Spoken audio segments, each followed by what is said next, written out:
জীবনে প্রথমে এমন একটা ক্যাফেতে আমি এসেছি, মানে সেখানে দাঁড়িয়ে দাঁড়িয়ে পুরো নিজের বাড়ির মতো করে আমি কফি খেয়ে যাচ্ছি। বলছি নিজের হল ঘরে ব্যালকনিতে বসে খাচ্ছি। একটু এগিয়ে এগিয়ে আসো, পুরোটা দেখিয়ে দিই। ক্যাফেটা ভীষণই সুন্দর। আরেকবার আসবো, আমি যেটা বললাম পুরোটা দেখিয়ে না সাথে সাথে।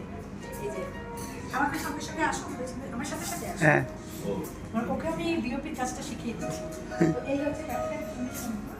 আর কোথায় বসে ছবি তুলবো খাবো তা না, আমি এইভাবে খাচ্ছি। মানে এরপর কফি থেকে বেরোলে বলবে মাঝবয়সী দুজন ভদ্রমহিলা এসেছিলেন যারা এরকম পাগলামি করেছে, করে এরকম ঘুরে ঘুরে কফি খেয়েছে। ওপরটা একটু নাও। হ্যাঁ। তোমরা সবাই এসো, ভীষণ সুন্দর। আরেকটা জায়গা দেখায় ভীষণ সুন্দর, ওই কর্নারটায় যাবো, চলো। হ্যাঁ, এই কর্নারটা ভীষণই সুন্দর। স্টিমিং মাঠ। স্টিমিং মাগ, আচ্ছা ভীষণই সুন্দর এটা। মানে স্টিমিং মাগের সামনে দাঁড়িয়ে এইভাবে কফি খাচ্ছি আর ফিশ ফিঙ্গার। মানে এরকম রাজত্ব কোনো ক্যাফেতে গিয়ে আমি করিনি, ঠিক আছে, এখানে করছি। এখানে ভীষণ সুন্দর, এইটা মানে সেলফি জোন, তাই তো? চলো এদিকে এসো।